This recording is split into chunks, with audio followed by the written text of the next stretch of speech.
Hi friends, இப்போ நான் enlightenment பற்றி சொல்ல போகிறேன். எப்படி கம்ப்யூட்டருக்கு ஒரு இன்புட், அவுட்புட் அண்ட் ஒரு ப்ராசஸிங் இருக்குதோ அந்த மாதிரி தான் நம்ம பாடியும். நம்ம பாடிக்கு இன்புட் என்னன்னு பார்த்தீங்கன்னா, ஐம்புலன்களால் நம்ம என்னென்ன பண்ணுறோமோ அதுதான் இன்புட்.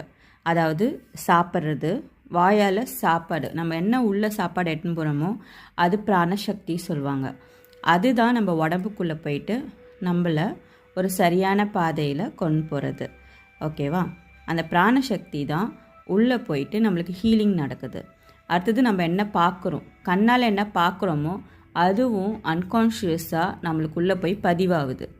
அதே மாதிரி தான் என்ன கேட்குறோம், காதால் என்னென்ன வார்த்தைகள் கேட்குறோம், என்னென்ன லிசன் பண்ணுறோமோ அது தானாக உள்ளே போய் ப்ராசஸ் ஆகுது. ஓகேவா? இதே மாதிரி தான் நம்ம பேசுகிற வார்த்தை வெளியில் இருக்கவங்களுக்காக கிடையாது, அதுவும் நமக்காக தான். நம்ம என்ன கொடுக்குறோமோ அதுதான் திருப்பி வரும். ஸோ நம்ம என்ன வாயால் பேசுகிறோமோ அதுவும் பதிவாகுது.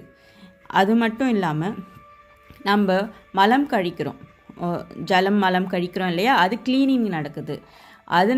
அதுவும் ஒரு வகையான இன்புட் தான், அது அவுட்புட் கிடையாது. அது என்னென்னா உள்ளிருக்க அழுக்கெல்லாம் வெளியில் தள்ளுது. இது எல்லாமே சரியாக நடக்கும்போது நடந்த அப்புறம் நம்ம கம்ப்யூட்டரில் இது இன்புட்டு. அடுத்தது ஒரு ப்ராசஸிங் நடக்குது. உடம்புக்குள்ள ப்ராசஸிங் எந்த இடத்துல நடக்குதுன்னா மைண்ட் லெவல்லையும் எமோஷன் லெவல்லையும் நடக்குது.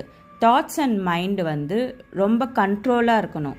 எமோஷன்ஸ் கண்ட்ரோல் பண்ணக்கூடாது, பட் டைவர்ட் பண்ணணும்.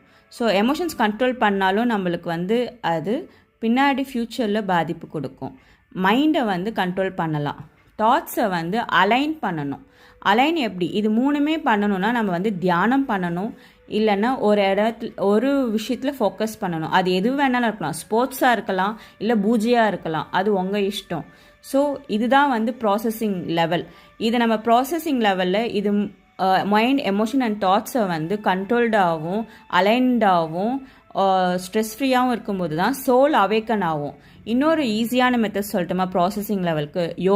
யோகா பண்ணும்போது நம்ம பாடியோட ப்ராசஸிங் கரெக்டாக நடக்கும். கம்ப்யூட்டரில் எப்படி ப்ராசஸிங் நடக்குதோ அந்த மாதிரி நம்ம பாடி ப்ராசஸிங் கரெக்டாக நடக்கும். So yoga is a best way to control our mind, emotions and thoughts. இதனால் சோல் அவேக்கன் ஆகும். சோல் அவேக்கன் ஆன அப்புறம் அவுட்புட் என்ன ஆகும்? நம்ம லைஃப் நல்லாயிருக்கும், நம்மளோட கோல் கிளாரிட்டியாக இருக்கும். நம்ம லைஃப்பில் ஆன்மீகவாதிகளுக்கு என்லைட்மெண்ட் கிடைக்கும், மெட்டீரியல் லைஃப்பில் இருக்கவங்களுக்கு சக்ஸஸ் கிடைக்கும். So thank you. இதுதான் நான் சொல்ல நினச்சேன். தேங்க்யூ.